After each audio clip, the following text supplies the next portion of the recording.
Hey guys, welcome to another criminal video, and this is actually really awkward because I lost the footage for the intro, but if you skip to second 48, you should be good to go. This part is just me yapping about my avatar and to subscribe to the channel, so it's not that important. Just go ahead and skip and you'll be good to go.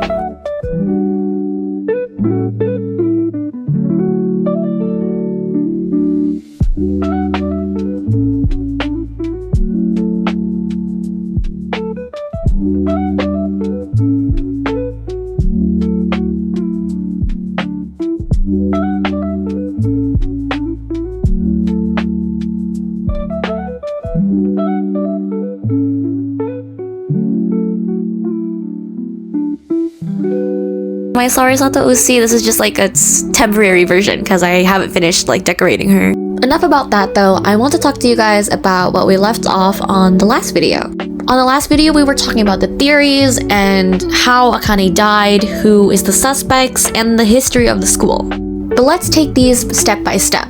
Let's first focus on Akane and how she died.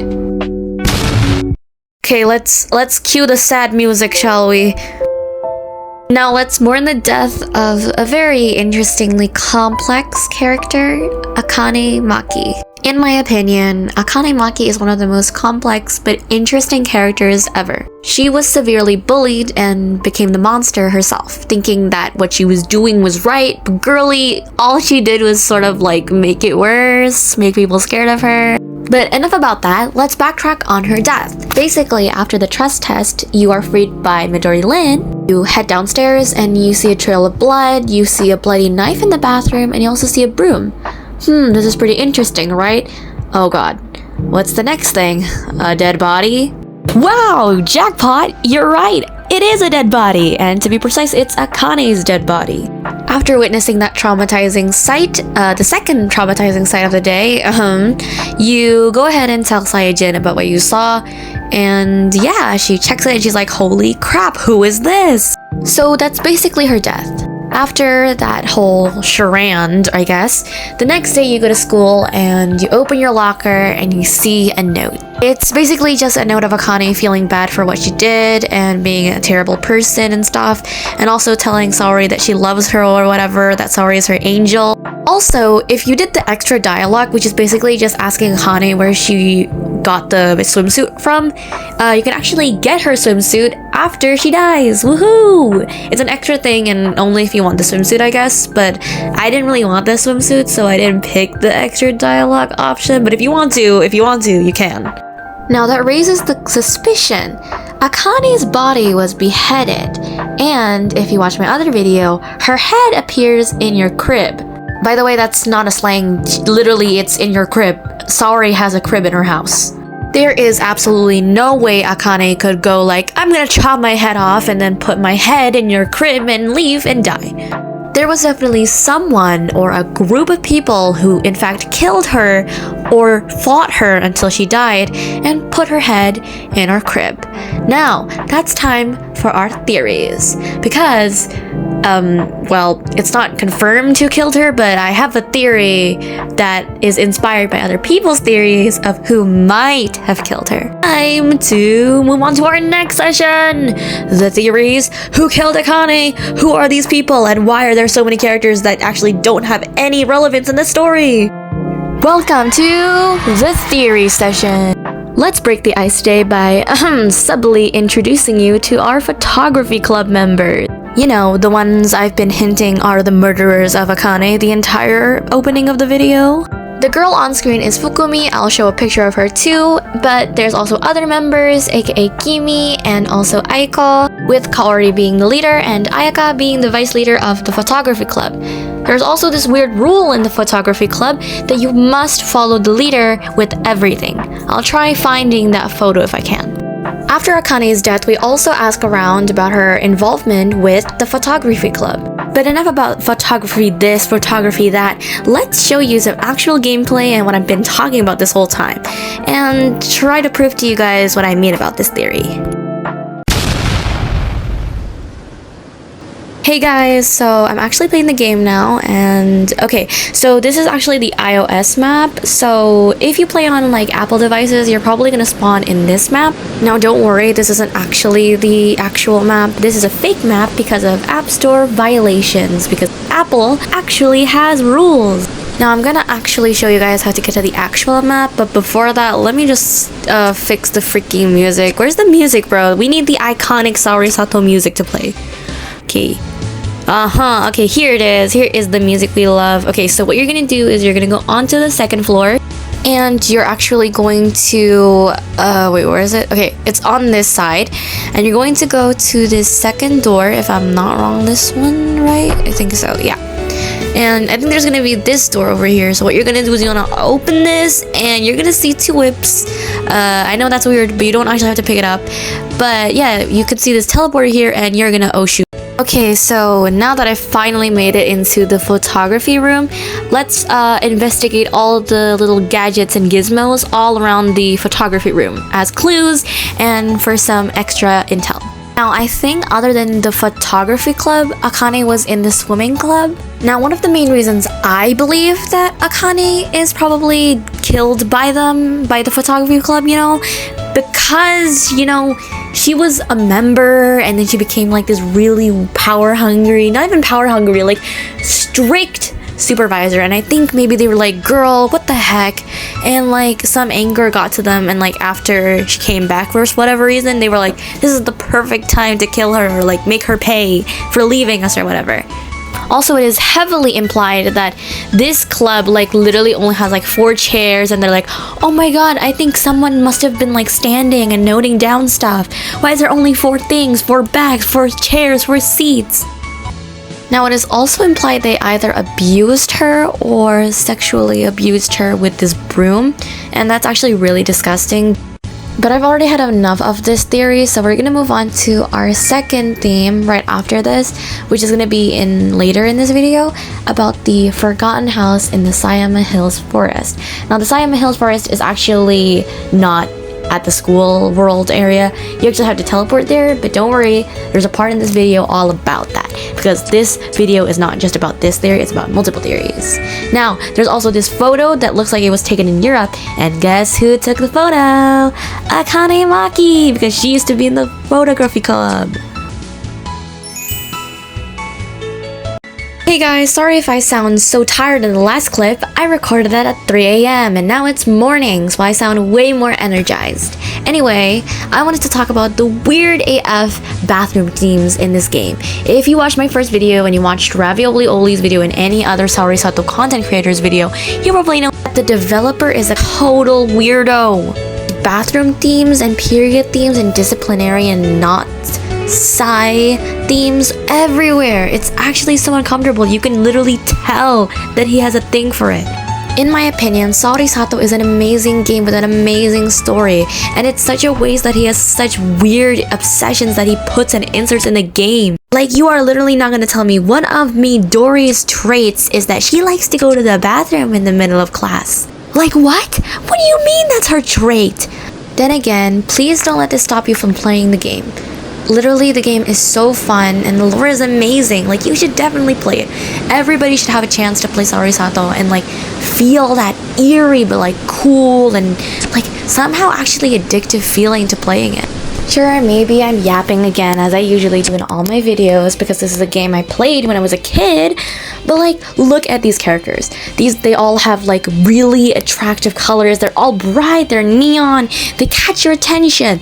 The story is like interesting and maybe it's confusing. Yeah, the controls are pretty weird and chaotic, and maybe like, you know, you don't get like arrows pointing, hey, this is what you gotta do, this is what you gotta do, but that's the fun of it. Guessing what you gotta do next is the fun of Saori Sato. Hey guys, voiceover Kremel is back because while I was recording this, I didn't turn on my mic, so you can't hear anything I said, and now I had to voice over it again. So in this part of the video, we're going to be exploring the Siama Hills forest. What is that, you may ask? That's the forest in Saori Sato. It's actually really weirdly built, and I don't know, maybe he was high while he was making this, but this is so confusing.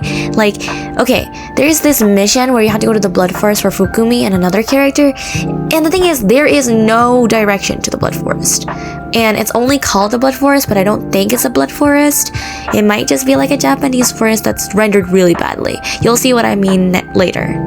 By the way, for some reason I think there's a quest where you have to go to the forest to pick a picture of a butterfly for Ran Ima, and then you can get her blindfold as like a reward. Yeah, I don't really know why the quest reward and the quest itself is weird, but like, look at Saori Sato, man. All of the quests are weird, and it's like weirdly like timed, you know, and there's like some hidden quests, like the loose socks quest for, who's that girl again? The red-haired girl with the 2 bags. Yeah, her quest. And like, yeah, there's just a bunch of hidden quests in this game, and you're like, where do I go? But enough about that. As we can see in the video, the forest is actually very vast, but the mapping and like the direction is really confusing. Enough about that though. If you turn right from over here, you can actually sort of see the beginning of the blood forest, aka I think just a regular Japanese forest. You may actually get a quest at some point to go here for, I think, Fukumi's quest to get her lunchbox. Now, this place is actually really peaceful when you're playing Saori Sato at daytime, but when I was playing Saori Sato at nighttime, I was like, what is this, bro? What in the hell is this? Like, I can understand why people thought this was the blood forest, because look at it. It is so badly rendered. It literally looks like someone had their period in a forest. And like the random white lines really like accentuates the blood, aka just the leaves probably. Time for us to move on to the next section. Random little small facts about Saori Sato that actually don't have any importance to the story, but I wanted to share to you guys. Actually, there is one that has an importance to the story, but like, it's just like a little thing at the end. But like, it's, I guess, pretty important, okay? So just stay tuned. Hello and welcome to the random parts and like small little facts I found around the game. You can read the text on the screen while I explain. Everyone, please say hey to a favorite character named Ayumi Haru. She is Akane Maki's friend, or used to be. She is also the person who made the weird bathroom classrooms in Building B. Apparently, in her opinion, it was an art installation to show that this is a form of discipline and bad students would have to study in that classroom and good students could study in their comfortable classrooms, and no good students deserve to study in a classroom filled with toilets, which is probably just a cover-up for Noe's weird fetish. And also introducing another character, Miku Salami. She also helped Ayumi Haru make the art installation. In fact, actually, Ayumi Haru said the art installation could have probably never happened if Miku Salami didn't help her. Enough about that though, let's head on to the next section of the video, where I think voiceover me will probably disappear because I think I was talking and you can actually hear me in the clip. So yeah, that's all I've had to say about Ayumi Haru and her connection to Akane Maki. Let's move on to the next part of the video. Okay, so now I want to show you guys the basement. It's actually in Building B, and I think there was a member in the photography club that actually needed you to take 50 basement photos. I forgot who that was, but there is someone who needs 50 basement photos. I'll show you guys how you guys can do that. It's pretty simple, actually, the controls for that. And yeah, well, let's head over to the basement real quick.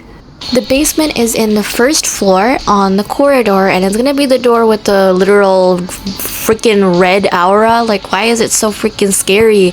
It's actually like this the entire basement. If you watch my other video, there are random light changes. So what you're gonna do is you're actually gonna take 50 photos. I'm gonna show you how to do it, and let me just tell you, the basement is so creepy. The lighting, the silence, jeez, it's like, what the hell, man? Okay, so let's use this room for like an example. So what you're gonna do is you're gonna do actions, and then you're gonna pick phone, you're gonna take a picture, and that's what you're gonna do to the rest of the 49 pictures. Yeah, that's all I've got to say actually about the basement. Let's move on to something cool I found as well.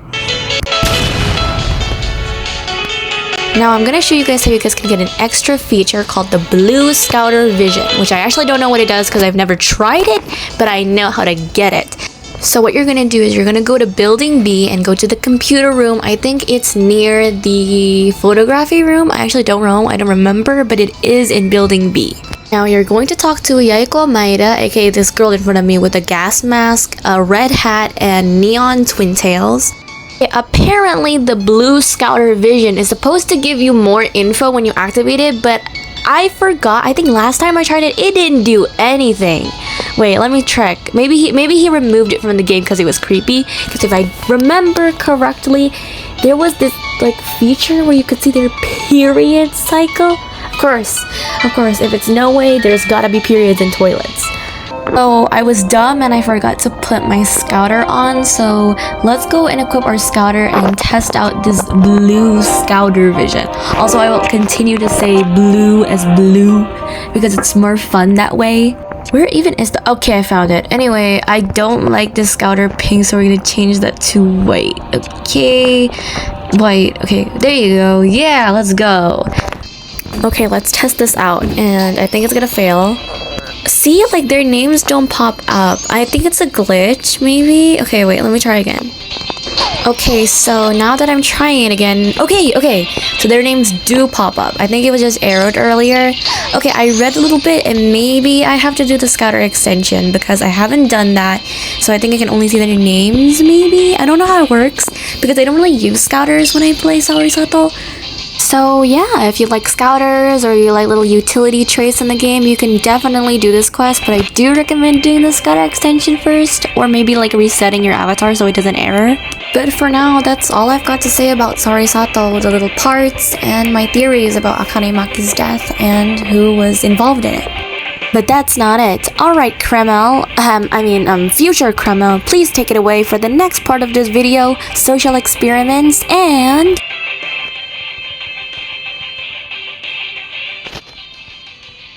Okay, so the remake is really straightforward. Basically, No Way has made an entire remake of Saori Sato, and there's a lot of backlash. And in my opinion, the redesigns are way too crowded, so I kind of agree, but hey, at least we're getting a remake. So yeah, that's all I've got to say about the remake. Let's play the multiplayer game.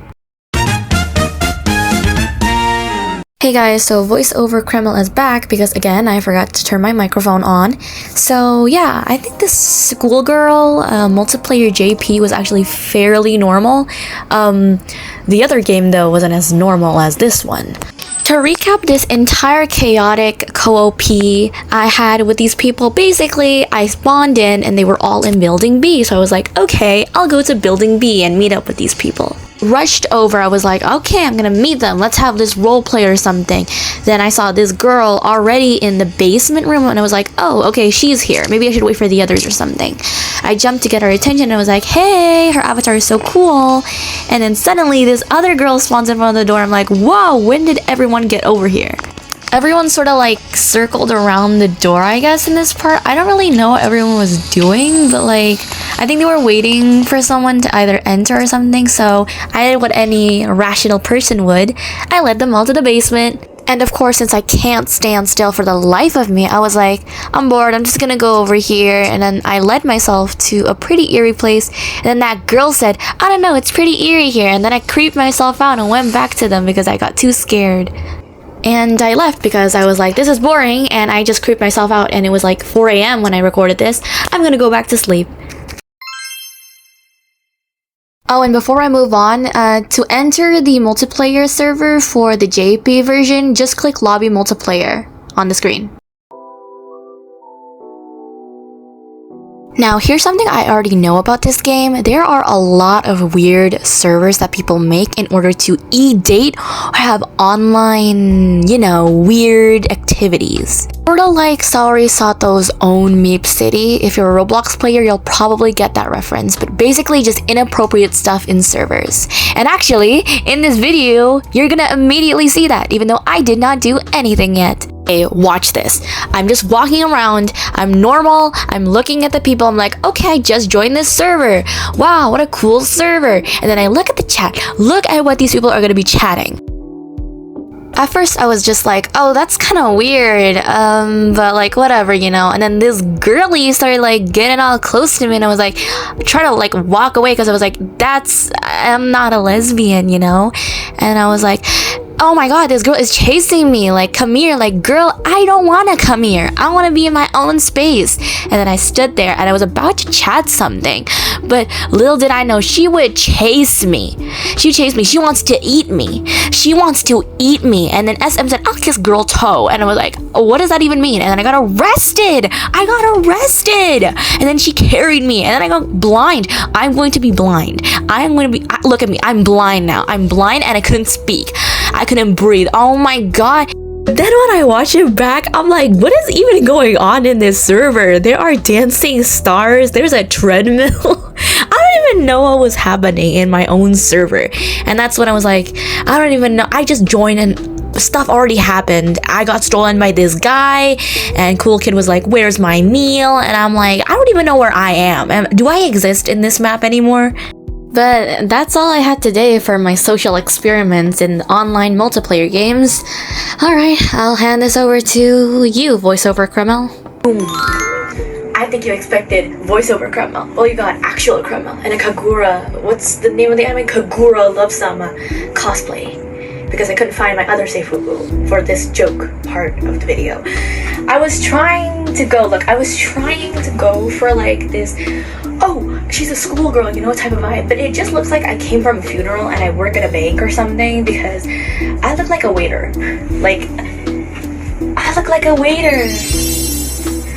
Is an actual Kagura Love Sama cosplay though. I'm not lying to you guys. The bow is here. Ta-da, the bow. So as I said in the video, I think at some part of the video I edited so it said the next part will be in part 3. I reset the files and everything because in part 3 actually I'm going to make an entire playthrough of Saori Sato because one, I need to relearn how to actually play the game because I forgot how to do the photography quest, and also because I wanted to you know, actually play the game because I kind of miss it. I've been like stuck every day just walking around and like playing Kopi, and I actually want to play the game again, also as a tribute to the remake. So it took me a while to find it, but as promised and as the rule has said in many of my videos, every person who doesn't subscribe to the channel or, you know, doesn't follow the rules has to be a femboy. So to everyone who isn't subscribed,